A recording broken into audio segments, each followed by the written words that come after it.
Gempa berkekuatan 15 magnitudo berpotensi menghancurkan planet kita sepenuhnya dan menguapkan semua air dalam hitungan detik, sehingga bumi tidak dapat dihuni.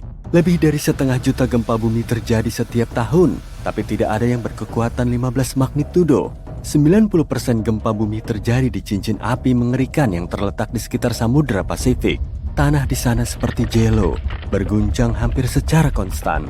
Gempa bumi paling kuat yang pernah melanda bumi berkekuatan 9,5 magnitudo.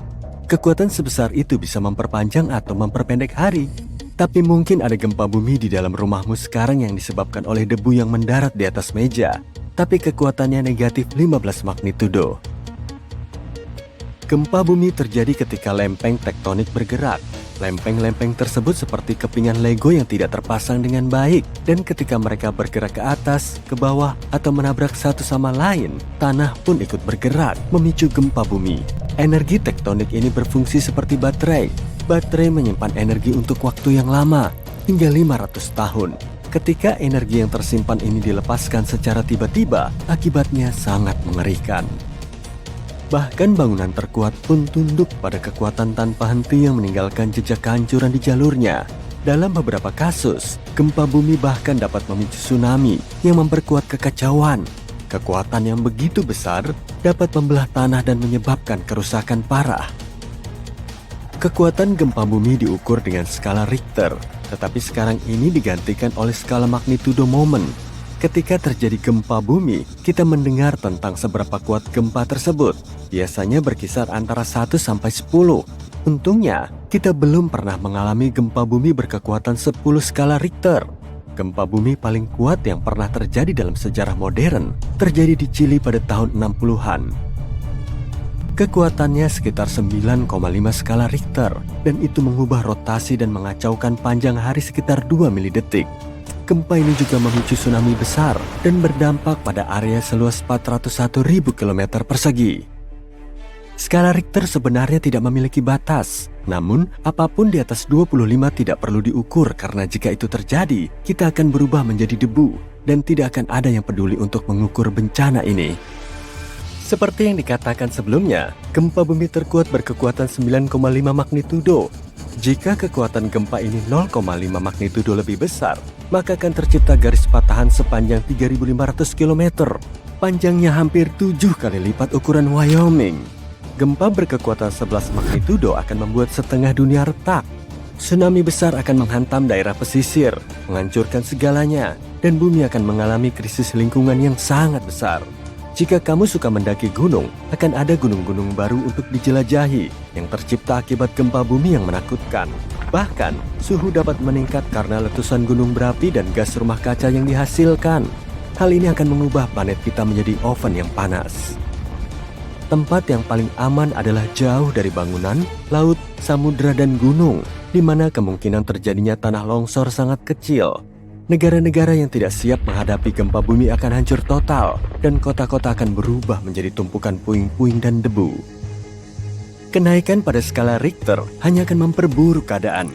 Tapi jangan khawatir, gempa bumi dengan kekuatan sebesar itu tidak mungkin terjadi. Kerak bumi tidak memiliki energi yang cukup untuk menghasilkan gempa bumi seperti itu. Tapi ada sesuatu yang memiliki kekuatan yang jauh lebih besar dan dapat menghasilkan gempa bumi super besar. Asteroid cukup kuat untuk menghancurkan planet kita, seperti yang kita ketahui dari era dinosaurus. Asteroid itu berukuran sekitar 10 km dan menyebabkan kerusakan besar pada planet ini. Asteroid itu memicu gempa bumi yang mengguncang bumi secara konstan selama berbulan-bulan. Gempa-gempa yang menakutkan ini sekitar 50.000 kali lebih kuat daripada gempa Chili. Gempa-gempa ini juga memicu tsunami yang 30.000 kali lebih kuat daripada tsunami Samudra Hindia. Dan tsunami yang terakhir ini merupakan salah satu tsunami paling dahsyat yang pernah menghantam bumi. Gempa bumi yang disebabkan oleh asteroid ini berkekuatan 11 magnitudo, menjadikannya bencana alam yang paling kuat dan paling menakutkan yang pernah ada. Dan semoga saja tetap seperti itu ya. Tsunami Samudra Hindia hanya berdampak pada wilayah-wilayah tertentu di dunia. Sementara itu, tsunami asteroid berdampak pada setiap bagian dunia dan memiliki gelombang setinggi 10 meter. Bahkan jika kamu pergi ke tempat yang paling terpencil di bumi, kamu tidak akan bisa bersembunyi dari malaikat maut ini. Gempa berkekuatan 15 magnitudo tidak akan lebih kuat 50% dari gempa Chili. Skalanya tidak bekerja seperti itu. Ini akan menjadi sekitar 100 juta kali lebih kuat dari gempa berkekuatan 9,5 magnitudo. Itu bisa membuat semua air di bumi menguap, membuat kita hancur dan tanpa H2O untuk bertahan hidup. Semua ekosistem akan runtuh, semua rantai makanan akan terputus, dan hanya beberapa bakteri super kuat yang mungkin bisa bertahan hidup. Itu hanya sebagian kecil dari hal-hal menakutkan yang bisa terjadi. Lautan seperti AC untuk planet kita. Tanpanya, bumi akan menjadi sangat panas. Lautan juga berfungsi sebagai perisai dari sinar matahari yang kuat. Lautan juga berfungsi sebagai penyerap panas dan mendinginkan bumi. Para ilmuwan berpikir bahwa hal yang paling berbahaya adalah ketidakmampuan kerak bumi untuk bertahan dari guncangan dahsyat gempa berkekuatan 15 magnitudo. Jika planet kita secara ajaib selamat dan tidak berubah menjadi debu, maka akan ada celah besar di keraknya. Tanah akan menjadi seperti agar-agar. Tanah akan bergerak secara acak ke atas, ke bawah, ke kiri dan ke kanan, dan tidak ada bangunan yang bisa bertahan. Peradaban kita akan kembali ke era Stonehenge. Pergerakan tektonik seperti ini sangat dahsyat. Hal serupa juga terjadi di Jepang ketika lempeng tektonik bergerak 50 meter dari satu sama lain dan kemudian menyatu kembali, menciptakan gempa bumi berkekuatan 9 magnitudo. Tidak ada tempat di bumi yang kebal terhadap fenomena alam yang mengerikan ini. Namun, beberapa tempat tertentu memiliki peluang lebih tinggi untuk hancur daripada yang lain. Seperti cincin api, tempat 90% gempa bumi terjadi. Ini adalah tempat di mana gempa bumi hampir terjadi setiap hari. Cincin api terletak di Samudra Pasifik. Area ini membentuk sebuah cincin yang mengelilingi benua-benua yang mengelilingi Pasifik. Di sana, beberapa lempeng tektonik bertemu, menciptakan tanah yang sangat tidak stabil. Yang membuat masalahnya jauh lebih menakutkan, 75% gunung berapi aktif terletak di area ini. 90% gunung berapi yang tidak aktif juga ada di sana, membuat tempat ini sangat berbahaya. Para ilmuwan mempelajari wilayah ini dengan cermat agar menemukan cara untuk memprediksi kapan gempa bumi berikutnya akan terjadi. Cincin api bukanlah satu-satunya tempat yang berisiko terkena gempa bumi. Di California, di sepanjang garis patahan San Andreas, 2 lempeng tektonik telah menyimpan kekuatan selama lebih dari 200 tahun. Lempeng San Andreas memiliki panjang 1.150 km dan memiliki potensi gempa bumi yang sangat besar. Wilayah ini memiliki ketakutan akan gempa bumi dahsyat seperti yang terjadi di San Francisco pada tahun 1906. Gempa tersebut berkekuatan 7,8 skala Richter. Prediksi para ilmuwan sangat menakutkan. Mereka mengatakan bahwa kemungkinan terjadinya gempa berkekuatan 6,7 magnitudo sangat tinggi di daerah tersebut. Jika semua mulai kacau, kamu harus tahu bagaimana cara bertahan hidup. Hindari apapun yang mungkin menimpamu, seperti jendela, lemari, atau langit-langit yang tidak stabil. Ungkapan resmi dari ahli keadaan darurat adalah merunduk, berlindung, dan bertahan. Tetaplah merunduk, bersembunyi di bawah sesuatu yang stabil, seperti meja, dan tetaplah di sana sampai guncangan berhenti. Pastikan untuk tetap berada di tempat perlindungan selama 1 atau 2 menit untuk berjaga-jaga jika ada gempa susulan atau puing-puing yang berjatuhan. Gunakan hidung dan cium bau gas. Jika kamu mencium bau gas, jangan nyalakan lampu atau melakukan apapun yang dapat menyulutnya. Tetaplah kuat dan tetaplah aman. Gempa bumi terkuat yang pernah terjadi di sebelah timur sungai Mississippi yang terjadi lebih dari 200 tahun yang lalu tidak pernah berakhir menurut beberapa ilmuwan. Sebagian besar gempa bumi berlangsung dalam hitungan detik hingga menit dan pemecah rekor resmi sejauh ini adalah gempa bumi tanpa suara di Sumatera yang berlangsung selama 32 tahun. Peristiwa pergeseran yang terjadi secara perlahan ini memicu gempa besar dan tsunami. Jadi jika benar bahwa gempa New Madrid masih terus mengirimkan gempa susulan, kita akan memiliki nama baru dalam daftar yang menyedihkan ini. Gempa bumi dimulai pada bulan Desember tahun 1811 dengan gempa yang kuat di bagian timur Laut Arkansas yang jarang penduduknya. Guncangannya terasa hingga 1.600 km jauhnya di Gedung Putih dan lonceng menara berdentang di Boston, bahkan lebih jauh lagi. Gempa tersebut bahkan membuat aliran sungai Mississippi yang deras mengalir mundur selama beberapa menit di atas air terjun baru yang terbentuk dari pergeseran tanah. Kota New Madrid, Missouri benar-benar lenyap dalam bencana tersebut. Bumi tidak akan diam sampai akhir Januari tahun berikutnya ketika keadaan menjadi lebih serius lagi. Sebuah gempa besar melanda, kali ini di dekat persimpangan Sungai Ohio dan Sungai Mississippi, tepat di bagian bawah tanah Missouri. Para ahli geologi meyakini bahwa gempa tersebut merupakan patahan New Madrid yang pecah sehingga menambah tekanan pada patahan Reelfoot di dekatnya. Tepat ketika orang-orang yang mengira keadaan tidak akan menjadi lebih buruk, 2 minggu kemudian guncangan terjadi dan patahan Reelfoot patah jauh di bawah New Madrid. Di Tennessee, sekitar 24 km di selatan New Madrid, pengangkatan tanah menciptakan danau Reelfoot. Kapal-kapal uap melaju di sepanjang sungai dengan ribuan pohon mengambang dan berhektar-hektar hutan tercabik-cabik oleh gempa. Di Louis, Missouri, yang berjarak 257 km jauhnya, bangunan-bangunan rusak parah dan cerobong-cerobong asap berjatuhan di Cincinnati, Ohio, yang berjarak 644 km jauhnya. Orang-orang di Montreal, Kanada, yang berjarak lebih dari 1.600 km jauhnya, merasakan guncangan bumi. Para ahli seismologi telah mencatat sekitar 200 gempa bumi kecil di zona seismik New Madrid setiap tahun sejak tahun 1974.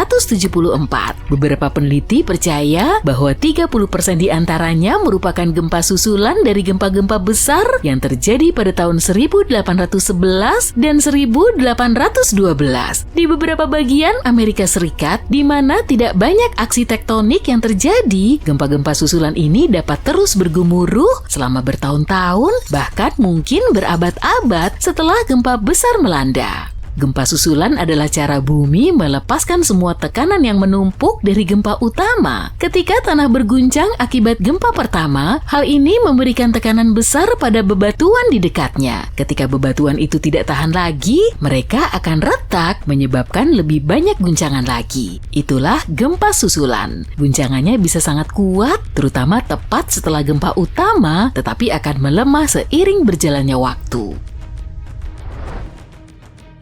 Tidak semua ilmuwan setuju bahwa gempa bumi saat ini ada hubungannya dengan gempa bumi yang terjadi 200 tahun yang lalu. Kita kebanyakan mengasosiasikan patahan dengan garis-garis di mana lempeng-lempeng bumi bertemu, tapi ada banyak sekali patahan yang berada tepat di bawah pusat lempeng Amerika Utara. Patahan-patahan itu seperti peninggalan dari 750 juta tahun yang lalu ketika Amerika Utara merupakan bagian dari sebuah benua super yang disebut Rodinia. Ketika Rodinia mulai pecah, dia meninggalkan celah-celah ini, titik-titik lemah di kerak bumi yang membentang jauh di bawah Midwest modern. Hal ini bisa menjelaskan terjadinya gempa bumi.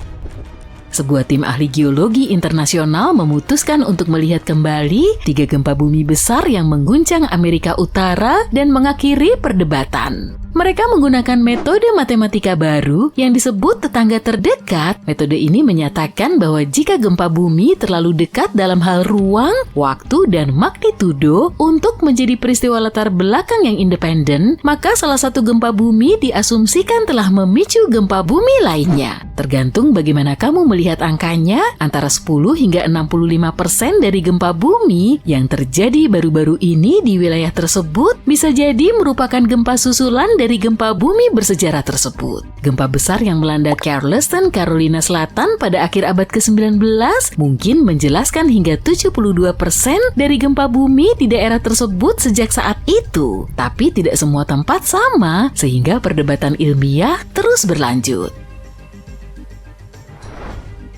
Pada tahun 1774, penjelajah Inggris James Cook melihat cahaya di kejauhan. Itu adalah gunung berapi Jasur di Vanuatu. Gunung berapi nakal ini telah memuntahkan lava dan abu sejak saat itu dan kemungkinan besar telah melakukan hal tersebut untuk waktu yang jauh lebih lama.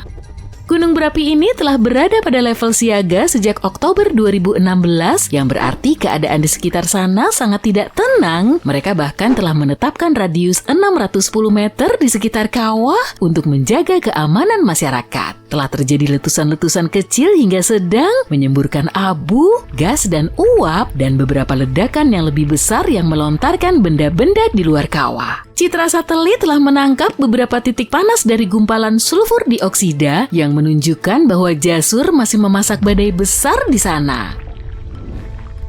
Stromboli, salah satu pulau vulkanik di dekat Sisilia, secara resmi memegang rekor dunia Guinness sebagai gunung berapi yang terus-menerus meletus. Gunung ini telah menampilkan pertunjukan yang berapi-api selama lebih dari 2.400 tahun berturut-turut. Para pelaut kuno menjulukinya sebagai mercusuar Mediterania. Sebagian besar waktu, Stromboli hanya memuntahkan percikan api, tapi sesekali gunung ini menyemburkan aliran lava atau menyemburkan air mancur yang cukup tinggi. Kadang-kadang kamu mungkin juga akan melihat semburan uap panas.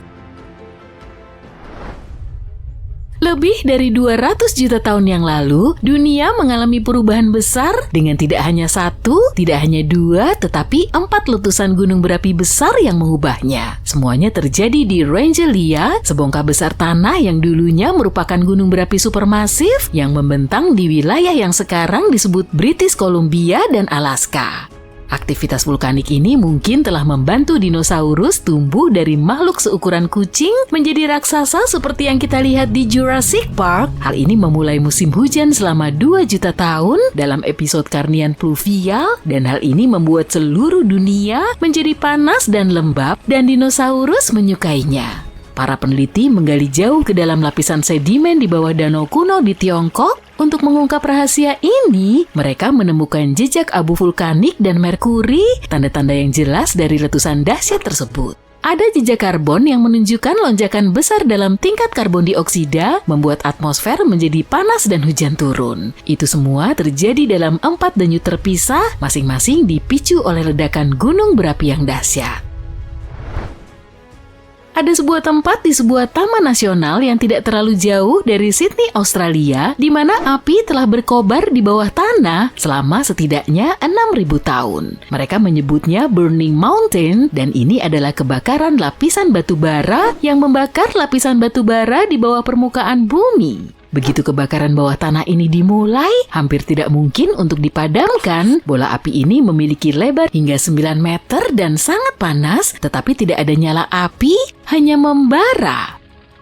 Api telah merambat dengan kecepatan sekitar 1 meter per tahun. Seorang petani lokal pertama kali melihatnya pada abad ke-19 dan mengira itu adalah gunung berapi. Orang-orang yang tinggal di sini selama berabad-abad percaya bahwa tempat ini suci. Mereka telah menggunakannya untuk memasak, membuat alat kerajinan, dan mengatakan bahwa itu berawal dari air mata seorang janda atau obor seorang pahlawan. Tapi para ahli berpendapat bahwa itu bisa saja sambaran petir atau batu bara yang memanas seperti barbeque di musim panas karena interaksi dengan oksigen.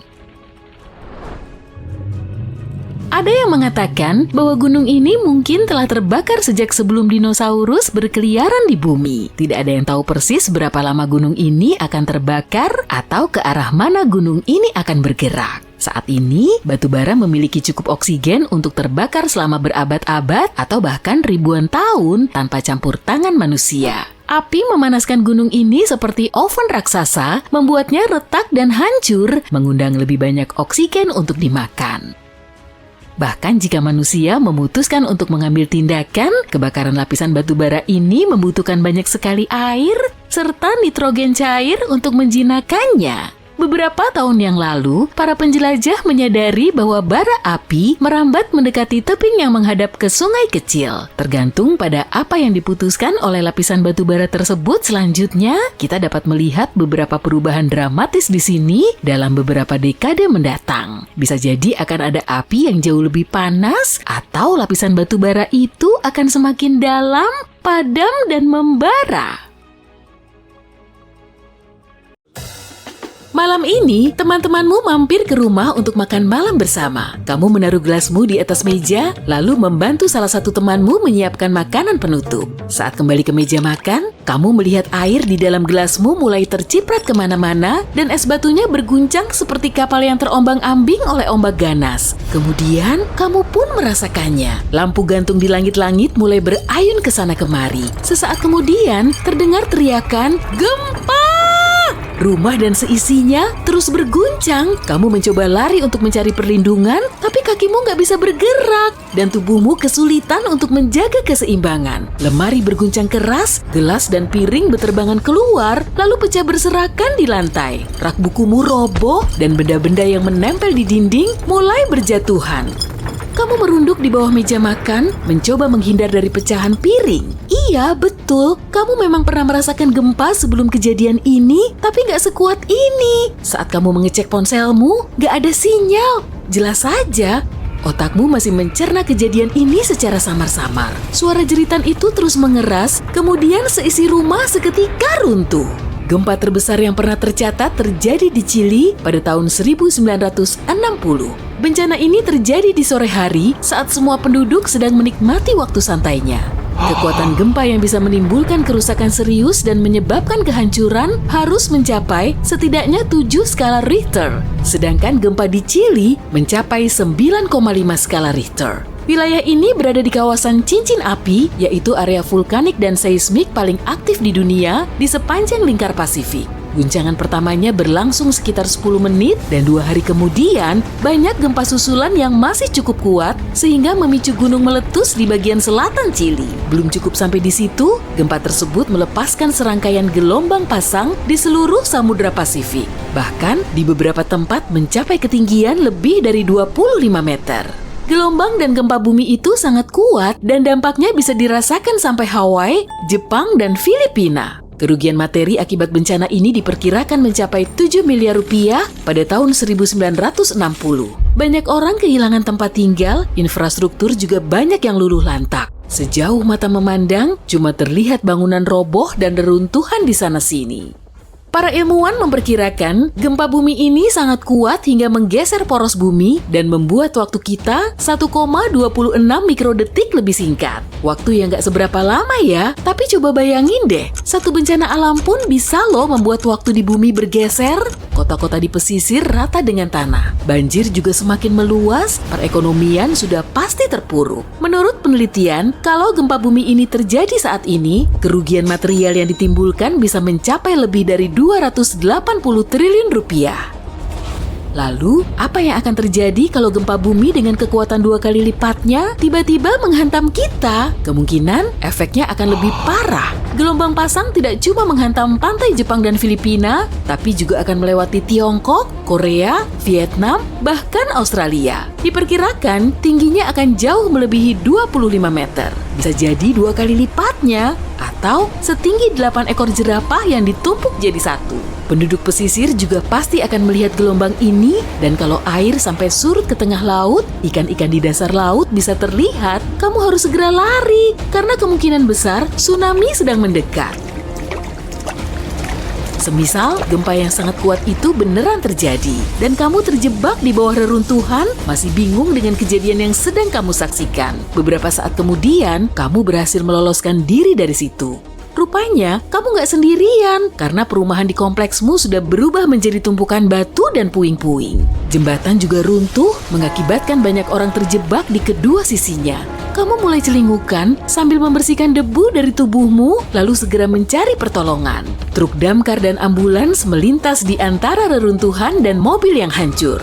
Saat kamu berusaha mendekati mobilmu, gempa susulan masih terus saja terjadi, dan tubuhmu terlempar ke trotoar. Karena semua menara sinyal seluler roboh, kamu nggak bisa menelepon siapapun. Lututmu gemetaran, tapi kamu berhasil melanjutkan perjalanan. Akhirnya, kamu berhasil sampai di mobilmu yang beberapa saat kemudian tertimpa bongkahan batu. Lalu penyok seperti kaleng minuman soda. Kamu pun terus berjalan dan akhirnya sampai di pusat kota. Kondisinya sudah seperti diobrak-abrik oleh raksasa yang sedang ngamuk. Kamu terus maju untuk mencari pertolongan. Tiba-tiba, ponselmu bergetar. Di dalamnya sudah ada ribuan notifikasi tentang gempa bumi yang berkekuatan 20 magnitudo. Tubuhmu gemetaran dan tanah di bawah kakimu tidak lagi bergetar. Oh, terdengar bunyi gemuruh dari kejauhan dan terus mendekat dalam kecepatan tinggi. Di sebelah kananmu, terlihat gelombang setinggi gedung terus menerjang dan mendekatimu. Setelah beberapa lama syok dan ngeblank, akhirnya kamu tersadar lagi, kemudian berlari. Kamu bahkan gak tahu harus lari kemana. Di belakang, tsunami terus mendekatimu. Sementara di hadapanmu banyak gedung luluh lantak, bebatuan dan beton masih terus berjatuhan. Wah, ada gedung yang masih berdiri tegak tuh. Kamu harus segera naik ke atapnya. Saat kamu nyoba pakai lift, ternyata mati. Ya jelas aja lah. Kamu bergegas menaiki tangga, menginjak pecahan kaca dan puing-puing. Tapi kemudian berhasil berdiri lagi. Tsunami di luar sudah sangat dekat dan kamu bisa melihatnya dari jendela. Hampir sampai atap. Tinggal beberapa anak tangga lagi. Kemudian, wuss! Air mulai masuk ke dalam gedung dan menarikmu turun sekitar 2 lantai. Dengan pandangan terbatas, kamu terus berenang ke atas. Tapi airnya justru menarikmu turun. Sekitar setengah menit kemudian, kamu berhasil berenang dan terus naik ke atap gedung. Setelah mencapai lantai atas, kamu segera menjatuhkan diri. Kamu pun selamat untuk sementara waktu. Gelombang pasangnya masih kuat dan melewati pusat kota yang hancur lebur. Ponselmu sudah kebasahan dan tentu sudah nggak berfungsi. Kamu bisa melihat kotamu dengan pandangan 360 derajat, semuanya dibanjiri air dan penuh dengan puing-puing. Lantai gedung mulai bergetar lagi. Mungkin sebaiknya kamu duduk diam saja sampai semuanya berlalu sambil menunggu helikopter penyelamat. Tiba-tiba terdengar bunyi ledakan yang sangat kuat. Serasa hampir memecahkan gendang telingamu. Tanah di bawahmu kembali berguncang, nun jauh di sana, asap tebal mulai membubung dan menutupi langit. Kegelapan menghalangi sinar matahari pagi, dan saat itulah kamu bisa melihat lava yang menyembur ke udara lalu mendarat ke area di sekitarnya. Lava itu membentuk sungai dan perlahan mengalir menuju pusat kota. Dengan frekuensi gerakan seismik dan intensitas gempa bumi yang tinggi, lempeng tektonik di seluruh dunia telah bergeser sehingga magma terdorong naik ke permukaan. Dari dalam bumi, uap panas mulai memancar lalu mengenaimu. Magma mulai menyelimuti permukaan tanah, menerjang tiap mobil yang menghalangi jalannya, dan parahnya lagi, magma ini melelehkan fondasi gedung yang masih berdiri, menahan terjangan gempa dan tsunami. Di kejauhan, gedung-gedung mulai runtuh ke dalam kolam lava membara yang menyelimuti seluruh kotamu. Satu persatu mulai hancur ditelan lava itu. Berarti, gedung tempatmu berdiri juga bergoyang, hampir runtuh. Saat itulah kamu melihat cahaya. Kemudian kamu menongangkan kepala menuju helikopter yang terbang di kejauhan. Kamu mencoba melambaikan tangan, berlari-lari, melompat, dan gerakan lainnya untuk menarik perhatian. Hore, akhirnya berhasil juga. Helikopter itu berputar-putar lalu menurunkan tangga tali. Setelah di atas helikopter, kamu cuma bisa memandangi seluruh kotamu. Semuanya bergelimpangan tanpa sisa. Kamu mendarat beberapa kilometer di luar kota, kemudian segera dirawat di fasilitas darurat rumah sakit. Wah, kamu termasuk salah satu korban selamat yang beruntung. 1 tahun kemudian, genangan tsunami telah surut, lava yang mengalir ke pusat kota juga telah dingin, tapi semua magma itu mengubah permukaan tanah secara permanen. Seluruh kota menjadi hilang, kerusakannya telah membawa seantero negeri ke dalam keterpurukan ekonomi yang akan berlangsung selama puluhan tahun. Survei kota pun perlu waktu sampai berbulan-bulan untuk memastikan gak ada kabel listrik yang membahayakan atau pipa gas bocor. Pihak otoritas setempat membangun kota lebih jauh dari pusat kota sebelumnya. Dengan kata lain, mereka membangunnya di atas reruntuhan. Tapi di kota lain, ada juga yang memindahkan semua penduduknya ke kota terdekat. Ada gempa bumi di Indonesia yang terjadi sejak tahun 1829 dan berlangsung selama 32 tahun.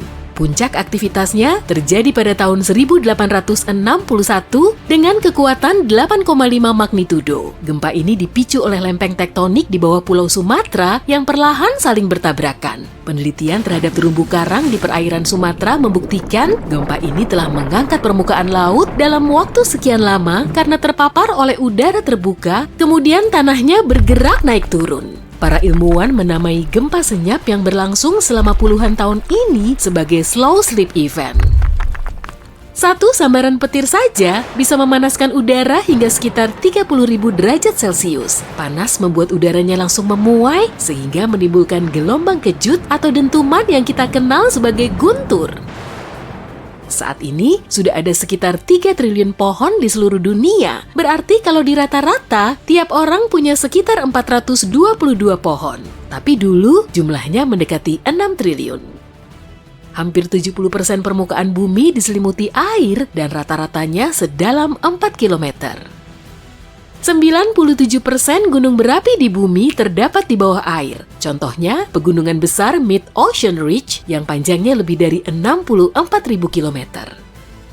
Manusia telah menambang sekitar 190.000 ton emas di planet ini dan menurut perkiraan para ahli, sisanya tinggal 20% di perut bumi. Tapi angka ini terus berubah. Mauna Loa di Hawaii adalah gunung berapi aktif terbesar di dunia dan menjulang lebih dari 4 km di atas permukaan laut. Kalau diukur dari dasarnya, gunung ini bisa setinggi 17 km, tapi sebagian besarnya terendam air. Panjang 160 lapangan sepak bola pun nggak sampai segitu loh. Suhu tertinggi di bumi pernah sengebul 58 derajat Celcius, tepatnya terjadi di El Azizia atau Libya modern pada tanggal 13 September 1922. Sedangkan suhu terendahnya mencapai minus 90 derajat Celcius di stasiun Vostok, Rusia pada tahun 1983.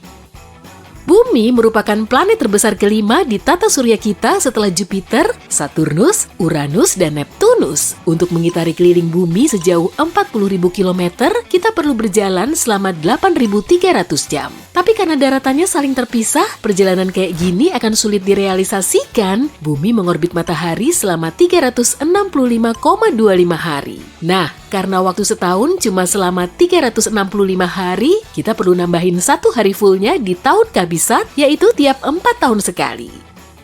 Rusia mengantongi gelar sebagai negara terbesar di seluruh dunia. Luas areanya sekitar 17 juta kilometer persegi atau lebih dari 1/8 daratan yang dihuni manusia di bumi. Tapi dengan ukuran sejumbo itu, jumlah populasinya relatif sedikit. Planet yang punya satu satelit hanyalah Bumi. Merkurius dan Venus nggak punya satelit sama sekali, sedangkan planet lainnya minimal punya 2. Bumi sudah berumur lebih dari 4 miliar tahun. Para ilmuwan bisa memperkirakannya dengan meneliti batuan tertua dan meteorit yang telah jatuh ke bumi. Mereka memilih meteorit karena saat bumi dan tata surya terbentuk, batu angkasa ini juga ikut terbentuk. Tanah yang kita pijak sebetulnya berasal dari proses daur ulang. Siklus batuan telah mengubah batuan beku menjadi batuan sedimen, kemudian berubah lagi menjadi batuan metamorf, dan akhirnya kembali lagi ke proses awal. Di bulan juga ada gempa loh, tapi frekuensinya lebih jarang dan kekuatannya nggak sedahsyat di bumi. Gempa di bulan umumnya disebabkan oleh gaya pasang surut atau interaksi antara gaya gravitasi bulan di bumi dan gaya gravitasi bumi di bulan. Sebagai benua terbesar kelima di dunia, Antartika menyimpan 70% cadangan air tawar dan sekitar 90%-nya terdapat di es. Bangkok merupakan kota yang paling banyak dikunjungi di seluruh dunia. Pada tahun 2019 lalu, pengunjungnya membludak sampai 23 juta orang. Kota Paris, London, Dubai, dan Singapura juga masuk ke posisi 5 besar. Lapisan terendah atmosfer bumi disebut troposfer, dan disinilah terjadi proses perubahan cuaca. Permukaan bumi makin panas oleh sinar matahari, lalu udara panas bergerak naik menuju troposfer. Beberapa saat kemudian, udara ini memuai dan kembali dingin saat tekanan udaranya turun. Akhirnya, suhunya kembali naik setelah bumi menghangatkannya lagi. Terumbu karang menjadi struktur hidup terbesar di dunia dan sebagiannya bisa diamati dari luar angkasa. Organisme ini menyokong mayoritas spesies dalam satu area di semua ekosistem, bahkan melampaui peranan hutan hujan. Kata Earth atau yang kita kenal sebagai bumi sudah dipakai sejak sekitar 1000 tahun yang lalu. Kata ini berasal dari bahasa Jerman kuno yang berarti tanah. Tapi nggak ada bukti yang menunjukkan siapa orang spesifik yang mencetuskan nama ini. Selain itu, cuma planet bumi yang namanya nggak didapat dari nama dewa Yunani dan Romawi. Lautan terdalam di bumi terdapat di Palung Mariana dan kedalamannya mencapai 11 km di bawah permukaan laut. Daratan Amerika Serikat terdiri dari sekitar 20% garis pantai yang dihuni oleh lebih dari 50% penduduknya. Bentuk bumi nggak bulat sempurna, tapi mirip bola yang dimampatkan dan ekuatornya lebih menonjol. Tonjolan ini disebabkan oleh gaya orbit bumi yang bikin kedua kutubnya agak tertekan dan rotasi bumi berbentuk garis lurus imajiner. Bumi kita mengalami pergantian musim karena sumbunya miring, dan dengan posisi seperti ini, cahaya matahari bisa menyinari sebagian sisi bumi secara langsung dalam jangka waktu spesifik. Kalau matahari setinggi pintu biasa, ukuran bumi akan sebesar uang koin. Kecepatan rotasi bumi perlahan makin ngedrop, dan bahkan untuk mengubah kala rotasinya menjadi 25 jam akan diperlukan waktu selama 140 juta tahun. Predikat hewan terjumbo di seantero dunia disematkan kepada paus biru Antartika. Panjang tubuhnya bisa sampai 30 meter dan beratnya 45 ton. Ya, kira-kira seberat 33 ekor gajah lah. Suhu inti bumi kurang lebih sengebul permukaan matahari, yaitu 5.500 derajat Celcius. Umur bumi sekitar 10.000 kali lebih tua dari manusia. Bumi sudah terbentuk sejak sekitar 4,5 miliar tahun yang lalu, sedangkan manusia purba baru ada 450.000 tahun yang lalu. Hingga saat ini, tercatat ada sekitar 34.000 spesies ikan. Jumlah pastinya bisa jauh lebih banyak karena 95% lautan kita masih belum dieksplorasi. Route 66 di Amerika lebih panjang dari jarak permukaan bumi menuju intinya. Jarak ke inti bumi sekitar 3.000 km, sedangkan Route 66 hampir 4.000 km. Bumi terdiri dari 3 komponen utama, yaitu kerak, mantel, dan intinya. Inti bumi terbagi lagi menjadi inti luar dan inti dalam. Para ilmuwan memperkirakan ada sekitar 8,7 juta spesies organisme di seluruh dunia. 1-2 juta di antaranya termasuk hewan, tapi sekitar 86% spesies hewan darat dan 91% hewan laut belum kita ketahui. Astronom kuno dulu menganggap bumi sebagai pusat alam semesta. Selama 2000 tahun, mereka meyakini kalau bumi cuma diam dan benda angkasa lain yang mengorbit planet kita. Tapi kemudian, pada tahun 1543, Copernicus memperkenalkan model tata suryanya dengan matahari sebagai pusatnya. Bumi merupakan planet terpadat di tata surya. Meski kepadatannya bervariasi, rata-ratanya cuma sekitar 5 gram per sentimeter kubik. Gunung Everest merupakan tempat tertinggi di dunia. Puncaknya yang setinggi 9.000-an meter menjadi titik tertinggi di atas permukaan laut.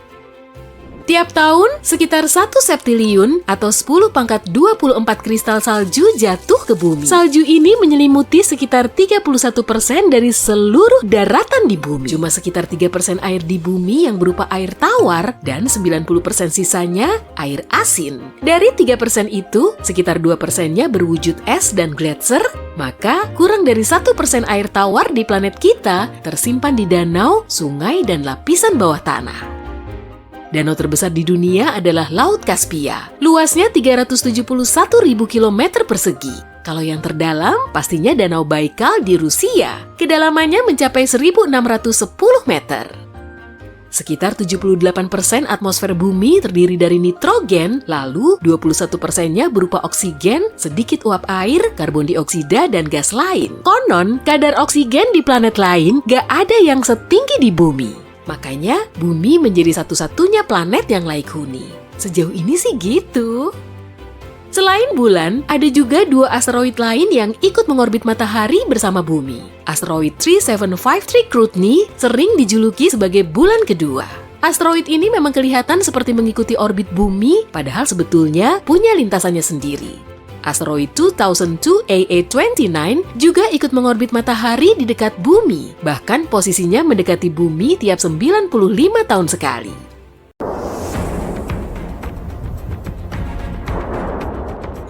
Kejadian ini berlokasi di Islandia pada hari Jumat, 19 Maret 2021, pukul 20:45. Sekitar 30 km ke barat daya ibu kota, magma tiba-tiba keluar menembus permukaan dari bawah tanah. Air mancur lava membara pun menyinari langit malam.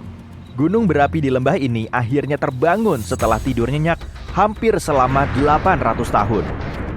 Gunung berapi terbagi menjadi 3 kategori: aktif, dorman, dan punah. Sekitar 1.900 gunung berapi di seluruh dunia dianggap aktif. Berarti gunung-gunung ini pernah meletus baru-baru ini dan kemungkinan akan meletus lagi dalam waktu yang relatif dekat. Gunung berapi dorman sudah lama tidak meletus, tapi masih bisa meletus di masa depan. Bisa dibilang, gunung seperti ini sedang tertidur. Sementara yang punah, gunung berapi seperti ini tidak menunjukkan aktivitas apapun dalam lebih dari 1 juta tahun. Letusan di Islandia tidak super besar, dan ini semua terjadi 10 km dari kota terdekat, jadi tidak memakan korban. Banyak orang bahkan datang melihat dari dekat, sementara pengunjung pemberani mencoba menggoreng telur dan daging di atas lava. Hati-hati, jangan sampai sarapanmu gosong. Suhu lava bisa sampai lebih dari 1250 derajat Celcius. Lava membakar apapun yang ada di hadapannya. Namun, lava juga menghasilkan tanah paling subur untuk pertanian. Awalnya, letusan ini mengeluarkan jumlah lava yang relatif kecil. Tapi rupanya terus menyebar melintasi lembah ke arah sebaliknya, membentuk semacam perisai yang terus membesar. Kita tak pernah bisa memprediksi secara pasti seberapa cepat aliran lava yang keluar sampai kita benar-benar di depannya. Semua tergantung pada tingkat kekentalannya dan seberapa curam kemiringan gunungnya. Lava dapat mengalir perlahan, sekitar 6 meter per menit, sedikit di bawah rata-rata kecepatan berjalan manusia. Tapi juga bisa mengalir secepat 50 km per jam. Orang tercepat di bumi pun tidak bisa kabur darinya. Tapi, lava bahkan bukan aspek paling berbahaya dari gunung berapi, melainkan gas beracun yang dimuntahkan bersama letusan. Gas ini menyebar lebih cepat dan lebih jauh dibandingkan aliran lava.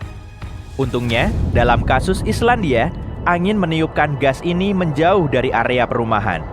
Para ilmuwan tidak terkejut melihat gunung berapi ini meletus. Mereka tahu itu akan terjadi. Gempa bumi yang kian kuat telah mengguncang daerah ini selama 15 bulan terakhir. Ada 50.000 gempa bumi hanya dalam 3 minggu menjelang letusan, alias 100 gempa per jam. Gunung berapi itu telah aktif sejak Maret dan para ahli geologi mengatakan ini bisa berubah menjadi berminggu-minggu, berbulan-bulan, atau bahkan berdekade-dekade letusan konstan di area tersebut.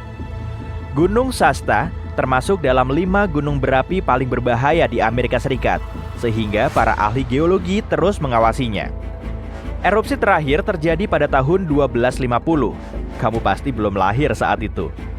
Gunung berapi ini meletus setiap 600 hingga 800 tahun sekali, yang artinya kalau dihitung, jatuh temponya dekat-dekat sekarang ini.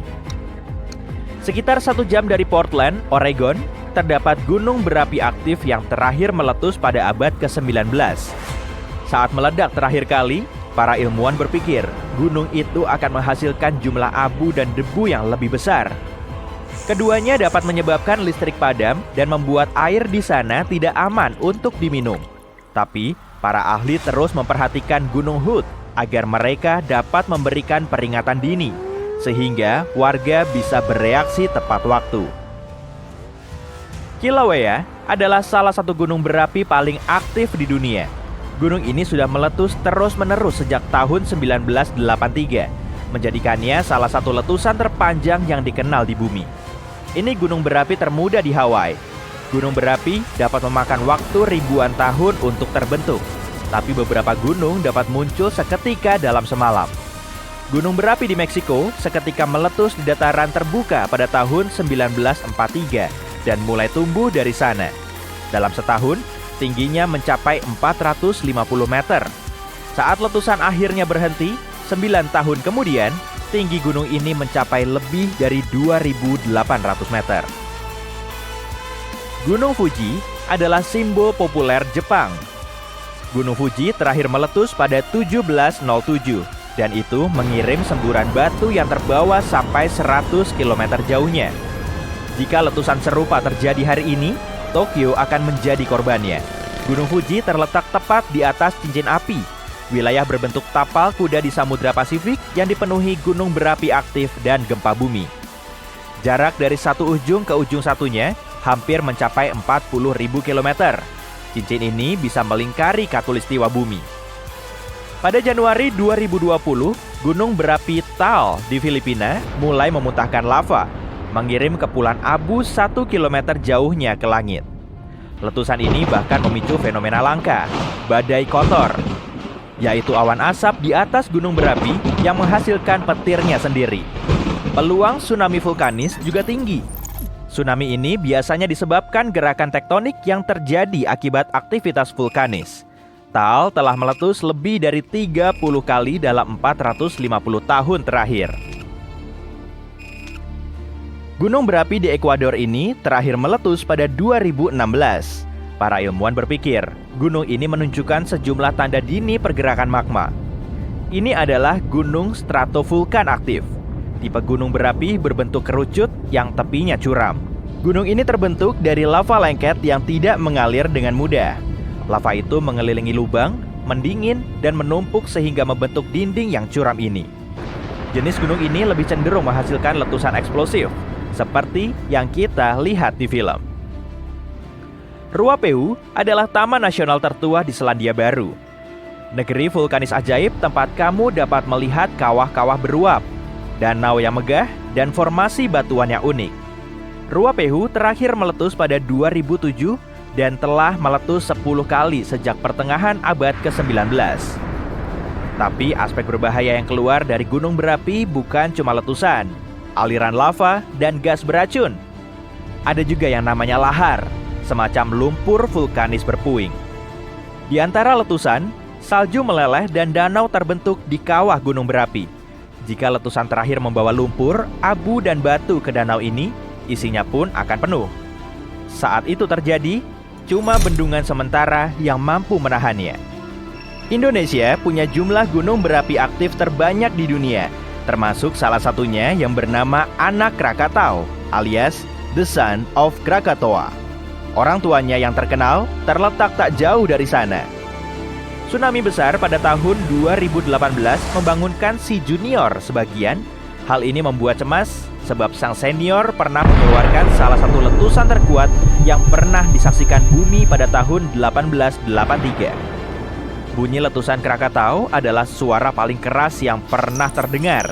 Orang-orang yang jaraknya lebih dari 3.300 km dapat mendengar ledakan ini. Gelombang suaranya mengelilingi dunia 7 kali, dan para ilmuwan mengatakan sulit untuk memprediksi pola erupsi gunung berapi ini. Gunung Yasur di Vanuatu adalah salah satu dari beberapa gunung berapi di dunia tempat kamu bisa melihat danau lava. Wisatawan bahkan berkunjung demi mengintip lewat tepi dan melihat danau yang membara dan menggelegak di bawahnya. Nah, jika aktivitas vulkanisnya naik ke level 3 dan 4 dari 5, berarti akan ada gempa bumi yang lebih intens, getaran vulkanis, atau semburan uap, gas, dan debu. Saat itu, tempat ini barulah ditutup, karena siapa yang berani? Gunung berapi di Republik Demokratik Kongo ini punya danau gunung berapi yang paling aktif dan paling besar di dunia. Dan semua lavanya adalah cairan yang unik. Artinya, pergerakannya lebih cepat dan lebih jauh dibanding hal lain yang keluar dari sebagian besar gunung berapi. Gunung ini jelas tak termasuk di antara yang tertinggi. Tapi Erta Ale di Ethiopia terbilang unik karena punya danau lava yang hampir konstan. Ini super langka. Penduduk setempat menyebutnya gunung berasap karena danau lavanya sering menyebabkan letusan. Gunung berapi ini berada di dekat Depresi Danakil, salah satu tempat terpanas di bumi. Merapi telah meletus secara teratur sejak pertengahan abad ke-16. Gunung berapi ini membantu para ilmuwan melakukan penelitian penting tentang cara kerja letusan, sehingga mereka dapat memperingatkan orang tepat waktu. Setelah dorman untuk sementara waktu, gunung berapi di Meksiko Tengah ini kembali hidup pada tahun 1994. Sejak itu, gunung ini memproduksi aliran lumpur besar dan ledakan kuat dalam kurun waktu yang tidak terduga. Dahulu, letusan besar dari gunung raksasa ini mengubur seluruh kota dan piramida kuno. Bayangkan, kamu sedang menginap di hotel dan bangun menghadap pemandangan indah dari gunung berapi besar yang diselimuti sungai lava membara dan awan abu. Saat panasnya hilang, para pengunjung mendatangi area di Guatemala ini demi memanggang marshmallow di sana. Salah satu gunung berapi paling aktif di bumi terletak di sebuah pulau kecil di utara Sisilia. Stromboli meletus sedikit-sedikit secara rutin sambil mengeluarkan lava bersinar dari lubang di dalam kawah. Tak jauh dari sana ada Etna, gunung berapi paling aktif di Eropa dan salah satu yang terbesar di dunia. Oh iya, bumi jelas bukan satu-satunya planet yang punya gunung berapi. Gunung berapi terbesar di tata surya kita terdapat di Mars. Ukurannya setara negara bagian Arizona atau hampir 2 kalinya Kalimantan Tengah. dan tingginya hampir 3 kali lipat Gunung Everest. Waduh, jangan melirik ke bawah ya. Gempa bumi bawah laut telah memicu retakan besar di bawah air. Luapan air pun mulai memenuhi celah ini dan dibarengi dengan gelombang laut yang kian menyebar. Awalnya sih cuma setinggi 0,3 meter, tapi lama-lama makin menjulang setelah gelombang ini mendekati pantai. Sesampainya di perairan dangkal, kecepatannya mulai melambat lantaran cuma bagian dasarnya yang pertama kali menyapu daratan. Akibatnya terbentuk efek vakum yang menurunkan level air dari bibir pantai. Pelabuhan dan dasar laut pun semakin terlihat jelas. Setelah itu, dinding air raksasa menerjang pesisir, menyapu semua objek yang dilaluinya. Nah, beberapa saat kemudian, gelombang susulan biasanya muncul, atau bisa juga disusul dengan tanah longsor di dekat perairan luas. Sejumlah pohon, tanah, dan bebatuan ikut tercebur ke danau atau laut, sehingga menimbulkan gelombang tsunami besar. 5% tsunami di seluruh dunia disebabkan oleh letusan gunung berapi. Erupsi ini bisa menggerakkan banyak air dan memicu gelombang tinggi. Sebagian tsunami juga disebabkan oleh meteorit yang jatuh ke bumi. Kalau salah satu objek ruang angkasa Superhaut ini jatuh di laut, kekuatannya akan mampu menggerakkan air dan memicu tsunami dahsyat. Biasanya tsunami mulai terjadi saat gelombangnya setinggi 0,3 meter. Nah, itu yang disebut gelombang kecil, kurang lebih setinggi pinggang manusia rata-rata. Kalau gelombang tinggi yang ini sih lain lagi, para peselancar menyebutnya double overhead. Gempa bumi terdahsyat yang pernah tercatat terjadi di dekat pantai Chili Selatan. Peristiwa ini memicu tsunami hingga ke Hawaii, Jepang, dan Filipina. Gelombang terbesarnya setinggi gedung 5 lantai. Gelombang tertinggi yang pernah dipakai peselancar mencapai setengah kalinya tinggi Arc de Triomphe di Paris. Gareth McNamara mencetak rekor ini pada tahun 2011 di Nazaré, Portugal. Pada tahun 1995, para ilmuwan mendeteksi adanya rogue wave yang terjadi secara tiba-tiba. Saat itu mereka mengamati gelombang setinggi 25 meter yang bahkan lebih tinggi dari pesawat penumpang terbesar di dunia, Airbus A380. Gelombang raksasa ini dikelilingi oleh gelombang lebih kecil setinggi 6 meter. Tsunami Tohoku pada tahun 2011 disebabkan oleh gempa bumi terkuat sepanjang sejarah Jepang. Gelombang tertingginya hampir setengah kali tinggi jembatan Brooklyn. Erupsi Gunung Krakatau pada tahun 1883 menimbulkan dentuman paling kencang yang pernah terdengar di seluruh dunia. Gelombang tsunami tertingginya setinggi Patung Liberty. Tsunami April Mop pada tahun 1946 disebabkan oleh gempa bumi kuat di dekat Alaska. Gelombang tertingginya sedikit lebih tinggi dari Kolosseum di Roma. Tsunami Aceh pada tahun 2004 lalu berawal dari Samudra Hindia. Bencana ini disebabkan oleh gempa bumi kuat di bawah laut. Akibatnya terjadi rentetan gelombang tsunami. Gelombang terbesarnya hampir setinggi Menara Pisa. Salah satu tanah longsor paling tragis sepanjang sejarah terjadi di lembah Lodalen, Norwegia pada tahun 1936. Bongkahan batu besar ambrol lalu jatuh ke Danau Lovatnet. Karena ukurannya hampir 2 kali Menara Eiffel, batu ini mampu memicu gelombang tsunami dahsyat hampir setinggi Taj Mahal di India. Mega tsunami Greenland pada tahun 2017 dipicu oleh tanah longsor parah di salah satu fjord. Gelombang yang menyapu pantai setinggi Big Ben. Erupsi gunung berapi dahsyat menyebabkan tanah longsor dari kubah lava berumur 4.000 tahun. Peristiwa ini menyebabkan mega tsunami gunung berapi Unzen. Gelombang terbesarnya sampai setengah kali tinggi Space Needle di Seattle. Mega tsunami Fogo terjadi 73.000 tahun yang lalu, saat sebagian gunung Fogo runtuh ke laut. Gelombang terbesarnya setinggi Monumen Washington. Saat Gunung St. Helens meletus di puncaknya yang setinggi 457 meter, tanah longsor parah juga terjadi. Bagian dari longsoran ini jatuh ke Danau Spirit, lalu memicu gelombang yang tingginya lebih dari setengah kalinya Menara Eiffel. Mega tsunami bendungan Vezon terjadi saat tanah longsor menyeret 255 juta meter kubik pepohonan, tanah, dan batuan ke dalam danau. Lalu luapan gelombang besar menyapu semua objek di sekitarnya. Jembatan Golden Gate aja masih kalah tinggi loh. Tanah longsor di Teluk Lituya, Alaska telah menyebabkan salah satu gelombang terdahsyat sepanjang sejarah.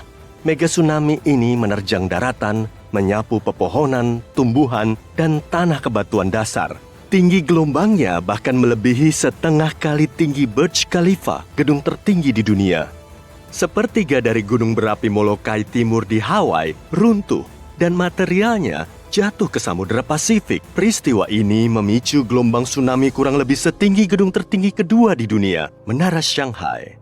Tsunami dapat bergerak tanpa disadari di perairan dalam dengan kecepatan 800 km per jam menyeberangi samudra dalam waktu kurang dari 1 hari. Ketika mendekati daratan, kecepatan tsunami akan melambat hingga sekitar 32 km per jam dan mulai bertambah tinggi. Sebagian besar gelombang ini tingginya kurang dari 3 meter saat menghantam daratan, tapi tingginya mampu mencapai lebih dari 30 meter, sekitar 2 kali lebih tinggi dari Hollywood Sign. Saat tsunami sampai di daratan, daerah yang berada kurang dari 7 meter di atas permukaan laut dan dalam jarak 1,6 km dari laut berada dalam bahaya terbesar. Tapi terkadang tsunami bisa mencapai daratan sejauh 16 km. Jika kamu sedang di tepi pantai saat merasakan gempa bumi yang kuat, terutama yang berlangsung lebih dari 20 detik, itu bisa jadi pertanda bahwa tsunami sedang dalam perjalanan. Perhatikan perubahan mendadak pada permukaan air laut. Jika air tiba-tiba surut lebih jauh dari biasanya hingga memperlihatkan area yang biasanya terendam, itu adalah tanda bahwa tsunami mungkin sedang menuju ke arahmu. Selain itu, jika mendengar suara gemuruh yang berasal dari laut, seperti kereta api atau mesin jet, itu adalah pertanda buruk lainnya. Dan perhatikan juga perilaku hewan yang tidak biasa. Hewan dikenal dapat merasakan bahaya lebih dulu dari manusia, jadi jika melihat burung atau biota laut bertingkah aneh, inilah saatnya untuk waspada. Jika kamu menerima peringatan tsunami resmi baik melalui sirine, radio, TV, atau peringatan seluler, jangan abaikan ya, segera ambil tindakan. Kalau kamu berada di zona rawan tsunami dan mengalami gempa bumi, jangan menunggu peringatan resmi. Segera setelah guncangan berhenti, pergi ke tempat yang lebih tinggi untuk memastikan keselamatanmu. Berlatihlah melalui rute evakuasi sebelum terjadi bencana yang sesungguhnya. Kamu mungkin harus melewati rute ini di malam hari dan dalam cuaca buruk. Kalau kamu sudah hafal rutenya, tidak perlu terlalu banyak berpikir dalam keadaan darurat dan ini bisa menyelamatkan nyawamu. Bicarakan tentang tsunami dengan semua anggota keluarga, semua harus tahu apa yang harus dilakukan untuk mengurangi rasa takut dan memanfaatkan waktu yang ada. Jangan simpan surat-surat penting dan barang berharga di area yang rendah. Air banjir bisa sangat tinggi saat tsunami, jadi letakkan dokumen dalam wadah kedap air di tempat yang tinggi. Setelah gempa bumi, jembatan dan jalan seringkali rusak atau terputus. Agar tidak terjebak di dalam mobil di lokasi yang berpotensi berbahaya, berjalanlah dan larilah ke tempat yang aman. Jangan pernah pergi ke pantai untuk melihat tsunami. Kalau kamu bisa melihat gelombangnya, itu berarti kamu berada terlalu dekat untuk bisa menghindarinya. Sebagian besar daerah rawan tsunami memiliki rambu-rambu yang menunjukkan rute evakuasi. Carilah rambu-rambu putih biru bertuliskan jalur evakuasi tsunami atau petunjuk serupa untuk memandumu ke daratan dan menjauhi zona bahaya. Dalam situasi mendesak di mana evakuasi tidak memungkinkan, berlindunglah di lantai 3 atau lebih tinggi di dalam bangunan yang kokoh. Lebih baik lagi, cari atap bangunan yang paling tinggi dan kokoh di dekatmu. Itu lebih baik daripada kamu terpapar. Tsunami bukanlah gelombang tunggal, melainkan serangkaian gelombang dengan volume air yang sangat besar yang dapat membanjiri selama berjam-jam. Gelombang pertama mungkin bukan yang terbesar, jadi tetaplah di tempat tinggi dan jauh dari pantai hingga pihak berwenang menyatakan bahwa situasi sudah aman. Sangat kecil kemungkinannya untuk selamat dari tsunami jika berada di ruang bawah tanah. Saat tsunami menerjang, semua yang dilaluinya akan terendam sementara sampai air surut kembali ke laut. Jika berada di ruang bawah tanah saat tsunami, kamu bisa tertimpa reruntuhan bangunan atau puing-puing yang hanyut, kecuali jika ruang bawah tanah itu sangat kokoh, kedap air, dan dilengkapi pasokan udara yang cukup. Itu pilihan aman untuk berlindung. Jika kebetulan sedang berada di laut lepas ketika peringatan tsunami dikeluarkan di wilayahmu, tetaplah di tempat dan jangan segera kembali ke pelabuhan. Tsunami dapat datang tanpa terdeteksi dengan perubahan permukaan air yang cepat serta arus yang berbahaya di pelabuhan dan dermaga sehingga tidak aman. Di pelabuhan-pelabuhan besar, pihak berwenang mengambil alih selama peringatan tsunami dan mengarahkan pergerakan kapal demi keselamatan. Sangat penting untuk tetap berkomunikasi dengan mereka dan mengikuti instruksi yang diberikan mengenai pergerakan kapalmu. Untuk pelabuhan kecil tanpa pengawasan yang tertata, sebaiknya pindahkan kapalmu dengan hati-hati ke perairan yang lebih dalam. Jika kapalmu berukuran kecil, hal terbaik yang bisa dilakukan adalah meninggalkannya di dermaga dan menuju tempat yang lebih tinggi. Jika tsunami menyapumu di dalam air, carilah sesuatu yang kokoh seperti pohon, pintu, atau rakit. Pegang dengan erat saat kamu terbawa gelombang, berusahalah sekuat tenaga untuk tidak menelan air. Tsunami bisa membawa bahan kimia dan limbah yang berakibat buruk bagimu. Mereka yang mengenakan jaket pelampung berpeluang lebih besar untuk selamat karena akan tetap berada di permukaan gelombang tsunami dan bisa bernapas normal. Gelombang tsunami tidak seperti ombak biasa, jadi tidak cocok untuk berselancar. Tsunami tidak memiliki wajah untuk ditunggangi. Tsunami lebih mirip air pasang yang datang dan pergi. Tsunami jauh lebih besar, cepat, dan kuat, jadi mencoba berselancar di atasnya bukan hanya berbahaya, tapi juga ilegal di banyak negara. Karena tsunami berasal dari gangguan bawah laut seperti gempa bumi, maka tsunami bahkan berbahaya bagi kapal selam. Meskipun kapal selam didesain dengan kuat untuk menahan tekanan bawah air, kekuatan tsunami dapat menyebabkan kerusakan. Tsunami juga menghasilkan arus yang kuat yang dapat mengacaukan kemampuan kapal selam untuk bernavigasi secara efektif. Dalam kasus tsunami yang parah, kapal selam dapat mengalami kerusakan lambung kapal sehingga mengancam daya apung dan integritasnya. Skenario seperti itu dapat menyebabkan kapal selam tenggelam atau terbawa gelombang. Itu sebabnya kapal selam yang beroperasi di daerah rawan tsunami harus ekstra hati-hati dan mampu merespon dengan cepat jika monster laut ini menyerang. Para ilmuwan masih belum dapat memprediksi tsunami, tapi mereka menggunakan keahliannya dalam seismologi dan data historis tsunami untuk mengidentifikasi gempa bumi yang mungkin memicu tsunami dan mengeluarkan peringatan. Mereka mengumpulkan data penting dari jaringan seismik dan ketinggian air di seluruh dunia yang memungkinkan mereka dengan cepat menilai karakteristik gempa bumi seperti magnitudo, lokasi, dan kedalaman. Dengan menggunakan informasi ini, ilmuwan menentukan apakah gempa bumi berpotensi menghasilkan tsunami dan memutuskan untuk mengeluarkan peringatan tsunami. Untuk wilayah seperti Amerika Serikat dan Kanada, para ilmuwan di pusat peringatan biasanya mengeluarkan pesan awal dalam waktu 5 menit setelah gempa bumi. Pesan-pesan ini mencakup tingkat kesiagaan, rincian gempa bumi, evaluasi ancaman, perkiraan waktu tiba gelombang, tindakan yang disarankan, dan potensi dampaknya. Pada tanggal 26 Desember 2004, pagi-pagi sekali sebuah gempa bumi dahsyat mengguncang dasar laut di dekat Pulau Sumatera, Indonesia. Peristiwa seismik ini melepaskan serangkaian gelombang dahsyat, yakni tsunami yang menyebar ke seluruh Samudra Hindia dan mencapai Afrika Timur selama 7 jam berikutnya. Gelombang-gelombang ini merupakan dinding air yang menjulang tinggi, beberapa di antaranya mencapai ketinggian lebih dari 9,14 meter. Ketika menghantam garis pantai negara-negara seperti Indonesia, Sri Lanka, India, Maladewa, dan Thailand, kerusakan yang ditimbulkan sangat dahsyat. Lebih dari 200.000 orang kehilangan nyawa mereka dalam tsunami yang paling dahsyat yang pernah tercatat. Dan bukan hanya dampak langsung yang dirasakan, konsekuensi jangka panjang juga sangat terasa. Desa-desa, resor, lahan pertanian, dan area penangkapan ikan hancur atau terendam air asin bersama dengan puing-puing.